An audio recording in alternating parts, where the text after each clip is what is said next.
மக்கள் அனைவருக்கும் காலை வணக்கம். வாங்க தோட்டத்துக்கு வந்துட்டோம். வீடியோக்குள்ளே போகலாம்.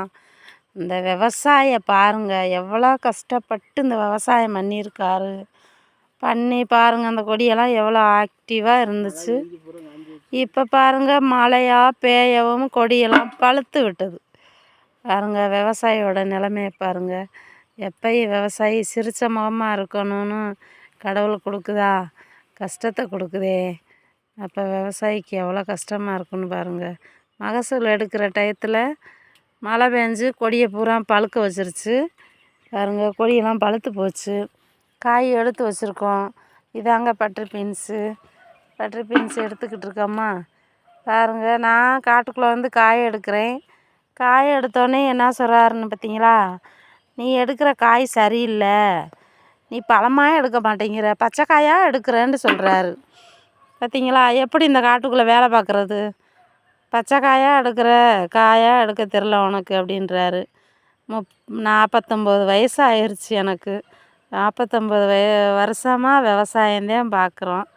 ஆனால் காய் எடுக்க தெரிலன்னு சொல்கிறாங்களே, என்ன பண்ணுறது? வேலை பார்க்கலாமா, வீட்டுக்கு போயிடலாமா? திண்டுக்கலுக்கு தானே 11 மணிக்கு பஸ் இருக்கும். பாருங்க, திண்டுக்கல் கிளம்ப சொல்லிட்டாரு. திண்டுக்கல் கிளம்பிட வேண்டியதான். போய் நம்ம ஒரு மேக்கப் போட்டு நச்சுன்னு ஒரு யூடியூப் வீடியோ போட்டு நம்ம பாட்டுக்கு இருப்போம் ஹாயா.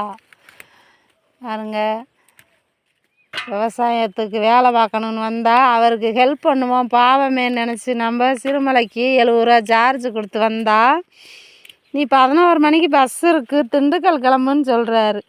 இப்படியாப்பட்ட வீட்டில் என்ன பண்ணுறது? இப்படியாப்பட்ட வீட்டுக்கார வச்சு பார்த்தீங்களா? எனக்கு மாதிரி வீட்டுக்கார் யாருக்கும் அமைய மாட்டாங்க. எங்கள் வீட்டுக்கார் வந்து ரொம்ப பெஸ்ட்டானவர். அதனால் பாருங்கள், அவருக்கு அந்த விவசாயிக்கு ஒரு சப்ஸ்கிரைப் கொடுங்க, லைக் கொடுங்க, ஷேர் கொடுங்க, கமெண்ட் கொடுங்க. நன்றி, வணக்கம். ஆடுக்கு 5 வச்சுன்னு ஒரே கோபம்.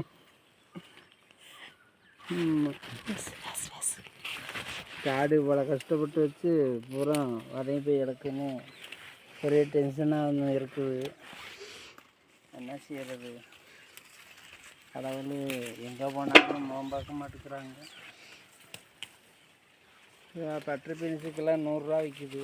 100 ரூபா விற்கையில் இப்படி காஞ்சிச்சு நட்டுருக்குங்க. சம்சாரி அப்படியே கிடந்து விற்கி போக வேண்டியது அதுக்கிட்ட இருக்குது. மக்கள் அனைவரும் நம்ம சாப்பிடணும் அப்படின்னா நமக்கு என்னங்க தேவை?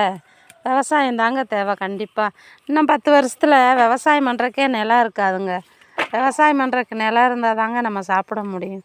விவசாயம் பண்ணுறதுக்கு நிலம் வச்சுருக்கவங்க எல்லாமே பிளாட்டு போட்டு நிலத்தை வித்துடுறாங்கங்க. இந்த மாதிரி விவசாயம் பண்ணுறதுக்கு இடம் கிடைக்காது இன்னும் 10 வருஷத்தில். அப்படிங்கிறப்ப கிடைச்ச வருஷத்தில் நினச்ச வெள்ளாமையை போட்டு பயன்படுத்தி சக்ஸரை அடைங்க. அதுதான் விவசாயத்தோட வேலை. உழைப்புனால் முன்னேறணும் அப்படின்னு நினைக்கிறவங்க, விவசாயம் எவ்வளோதான் நீங்கள் படித்து எவ்வளோதான் நீங்கள் வேலை பார்த்தாலும் உங்களுக்கு வந்து விவசாயத்துக்கு மிஞ்சினது எதுவும் கிடையாதுங்க. நம்ம எவ்வளோதான் படிப்பில் நம்ம படித்து நம்ம ஒரு உத்தியோகத்துக்கு போயிட்டோம் அப்படின்னாலும் குறிப்பிட்ட வயசில் நம்மளுக்கு வந்து நம்மளோட பலன் எல்லாம் முடிஞ்சிடும். சமுதாயத்தில் எவருனாலையும் வாழ முடியாது. பாருங்கள், விவசாயம் பண்ணனால தான் அவங்களுக்கு உணவு சத்து, ஊட்டச்சத்து, காய்கறி எல்லாமே கிடைக்குது. எங்கள் விவசாயம் வந்து விவசாயம் பண்ணலைன்னாலுமே எல்லாருமே பசியும் பட்டினியாக ருசியோடு சாப்பிடவே முடியாது.